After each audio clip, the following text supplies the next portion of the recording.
E 24 minutos, estamos de volta com o Jornal do Meio-Dia e já com a presença, então, da nossa entrevistada hoje aqui no programa. A gente segue durante esse período, antes das eleições, trazendo nomes de pessoas que colocaram o seu nome à disposição para nos representar. Sejam os candidatos ao Senado, ao governo do estado de Santa Catarina, deputados federais e estaduais. E hoje a gente recebe aqui no Jornal do Meio-Dia mais uma dessas mulheres.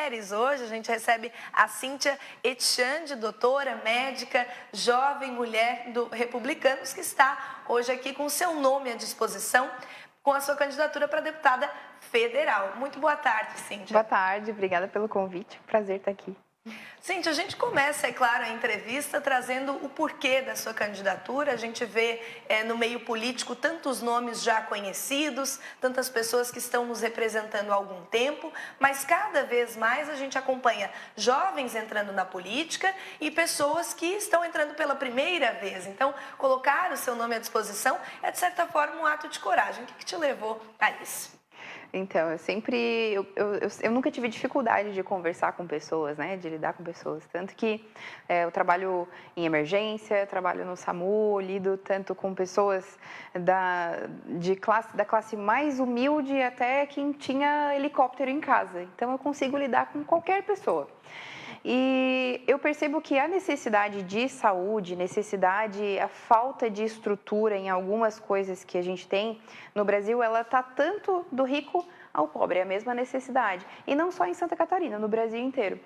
E o que me fez entrar na política foi perceber que eu estava muito refém como médica de várias estruturas que eu não tinha em hospitais, até próprio plano de saúde também não, por falta de investimento e verba na saúde pública, né? Então eu pensei, poxa, será que se eu estiver lá em cima, se eu conseguir modificar, legislar e organizar o que eu acho que está desorganizado, será que eu não vou atingir muito mais pessoas do que só sendo médica de um local? E aí eu comecei empreitado. Perfeito. Cíntia, e você como médica, é claro, e nas suas pautas traz bastante a questão da saúde como prioridade, e a gente vê sempre nos debates políticos, nas entrevistas, os candidatos colocando, é claro que a saúde é a prioridade, mas na hora da prática, muitas vezes não é o que se vê. Então você como médica talvez tenha uma visão diferente. Dando uma olhada no perfil da Cíntia, ela conta uma história de que quando nasceu não tinha UTI aqui em Araranguá, né? Então teve que ir para outro local. Isso traz também na sua história mais uma vontade de lutar pela saúde? Sim, isso. E eu lidando diretamente com o público, eu percebo, para que tu seja um bom profissional da saúde, tu tem que ter empatia, que é perceber a dor do outro, e compaixão, que é se pôr no lugar do outro. E quando eu me ponho no lugar das pessoas que dependem de uma estrutura que está falida, de que está desgastada e pouco investida, eu fico pensando, meu Deus, eu não queria passar por isso, não queria estar na pele dele. A gente mesmo fazendo de tudo, mas o médico, o profissional da saúde, ele não é sozinho a estrutura inteira, né? Um esteto no pescoço, um esfigmo no braço, isso nem sempre é possível salvar vidas.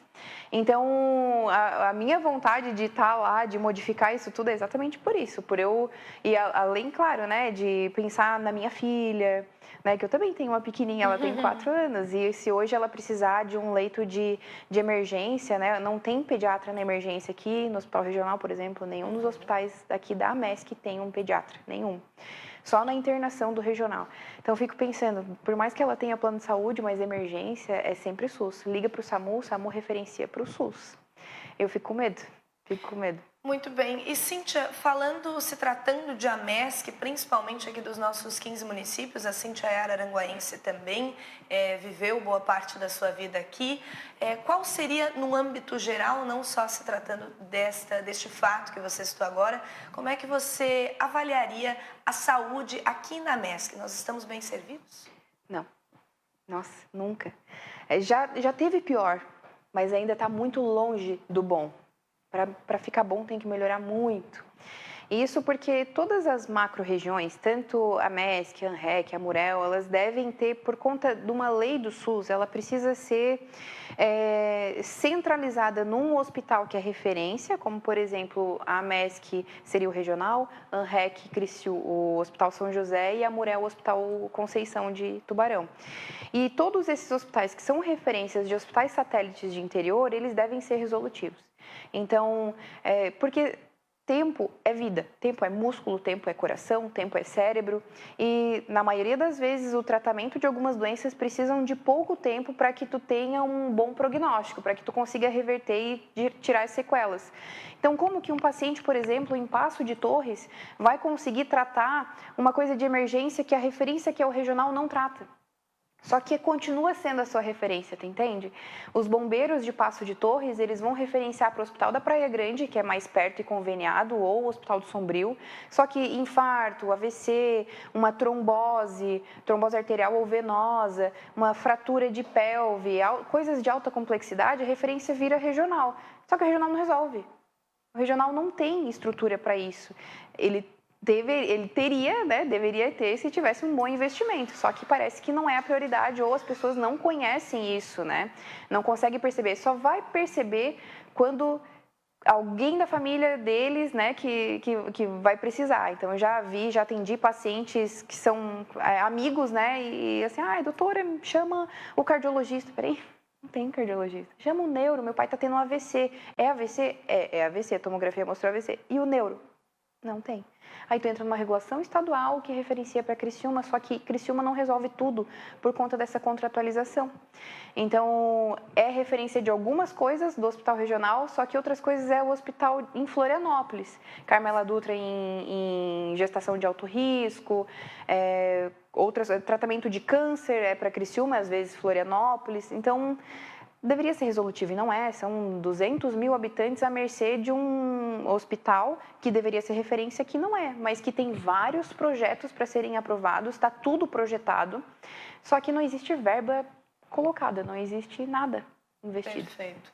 Cíntia, e você como médica, a gente percebe, inclusive na sua fala, que é bem técnica, que tem esse olhar bem voltado para a saúde, como sendo uma profissional da saúde, aí une a Cíntia agora política, candidata, com esse interesse de colocar o seu nome à disposição. Como é que foi esse processo? Quem foram as pessoas que você buscou, agora aliada ao Republicanos, com demais candidatos apoiando também a sua candidatura? Como é que foi esse processo de união? Sim, me convidaram para entrar no Republicanos no ano passado e falaram assim, Cíntia, tu tens interesse em entrar na política? Eu disse assim, olha, tenho interesse se eu ver que é possível eu modificar alguma coisa, porque a política ela é linda, o problema são as pessoas que entram na política, né? Algumas delas, que acabam se corrompendo, acabam utilizando o seu interesse acima do interesse do outro, do interesse coletivo, e daí eu precisei escolher então um partido, né, para ter número de urna, um partido que eu gostasse, que fizesse, que contemplasse os meus desejos, assim, os meus anseios, sabe? E daí eu não queria ao mesmo tempo ficar taxada com um partido antigo, aquela rixa de PMDB, PT, PSDB, sabe? Aquela coisa que sempre teve de briga. Eu não queria, eu queria algo novo e algo que fosse conservador, mas nem tanto, né? Que ele não fosse nem extrema direita, nem extrema esquerda, mas que fosse centro.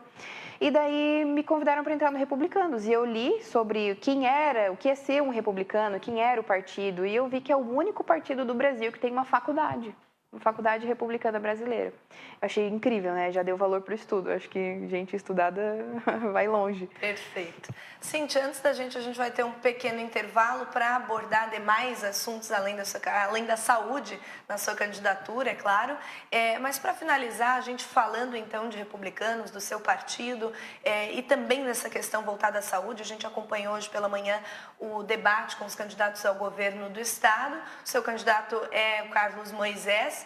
E o tema que a gente percebe que os demais candidatos procuram utilizar para bater, para entrar num embate no momento das entrevistas e dos debates é justamente a questão da saúde. Carlos Moisés passou por toda a questão da crise da pandemia, demais escândalos, muitas notícias que bagunçaram um pouco a mente do eleitor também, e sempre voltado ao assunto da saúde. Queria que você fizesse uma avaliação, então, da gestão de Carlos Moisés, já que está junto a você, em relação à saúde, que é o assunto que você mais se preocupa.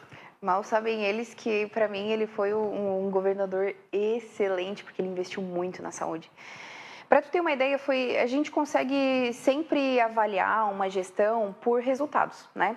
E o resultado, a gestão dele, ele teve 75% da sua gestão dos 4 anos em pandemia. Né? E foi uma baita de uma dificuldade administrar Santa Catarina dessa forma.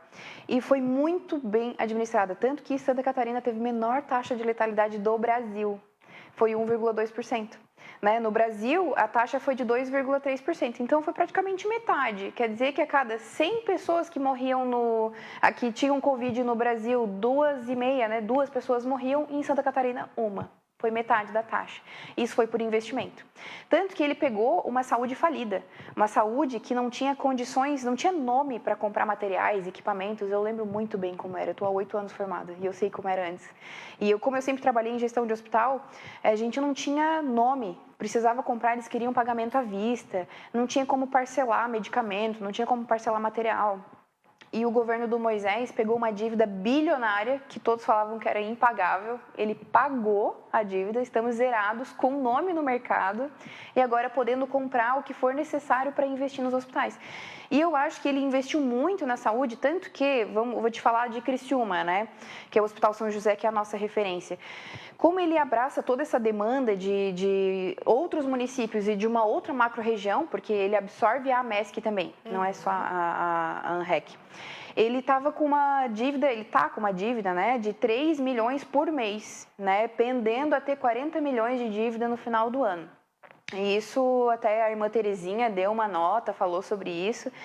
E o governador Moisés, ele deu 7 milhões e meio para pagar parte dessa dívida, dá 1,5 milhão por mês, e vai recontratualizar o SUS do Hospital São José para que ele consiga receber mais verba de aporte para a manutenção do hospital.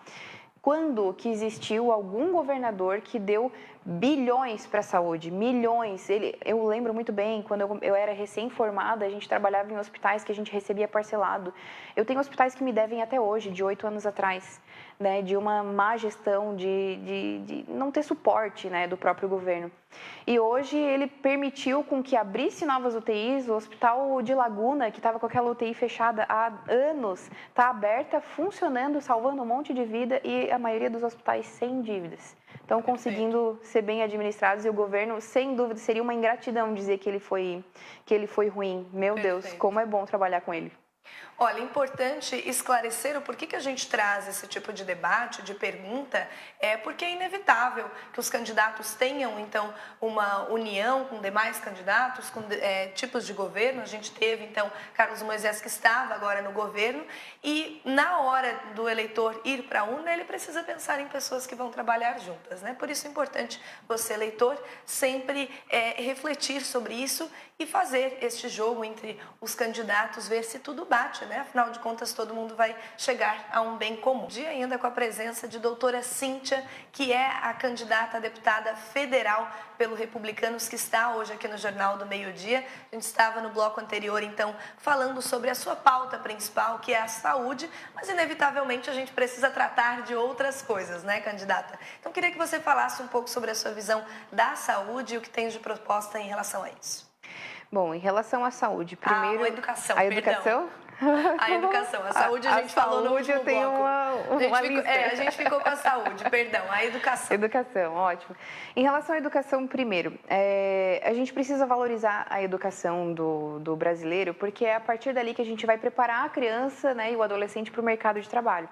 Só que antes disso, é importante a gente revisar o que existe dentro da educação, tá? Por exemplo, acho importante a gente fazer a inclusão de educação política, não apenas história, mas uma educação política, porque eu acho muito injusto que os políticos aprendam de uma forma errada o que fazer política. A maioria deles não tem uma faculdade de ciências políticas, é um advogado, é um médico, é um enfermeiro que vai lá e decide se aventurar na política. Mas eu acho interessante as pessoas saberem dentro da política os seus direitos e os seus deveres. Porque é a partir dali que tu vai criar um ser humano íntegro e correto, né? Além disso, uma educação financeira é muito importante a gente ter também. Não é só matemática, não é só física, não é só química. Saber o que fazer com aqueles R$ 20 de mesada que ele ganha, de repente, da mãe. Ou o que fazer quando a mãe entrega R$ 5 para ele para ir lá comprar pão, R$ 10 para comprar pão, ele volta com o troco e trouxe de bala.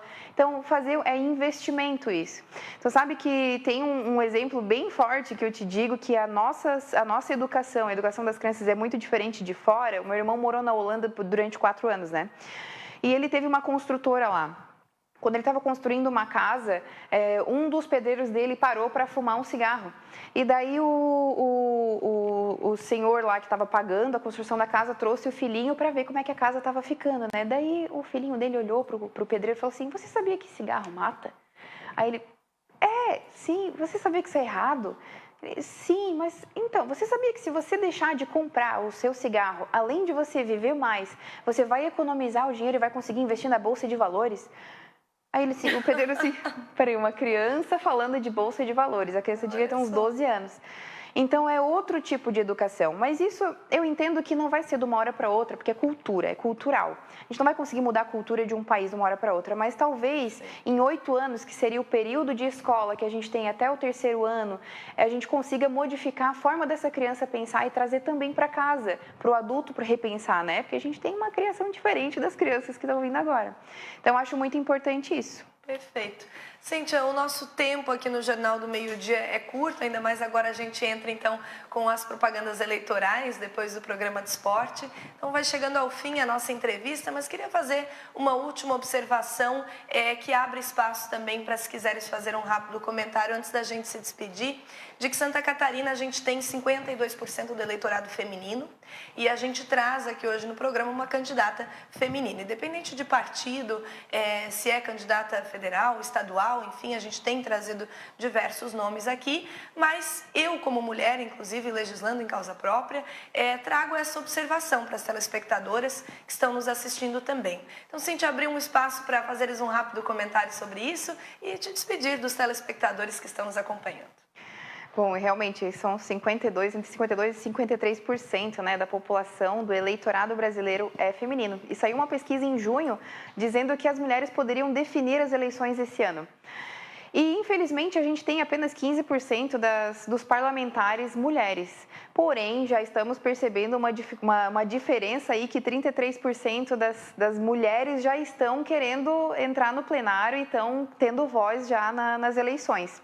Então, como mulher, como mãe, coração de mãe, né, que faz diferença, a gente tem o toquezinho feminino, é diferente.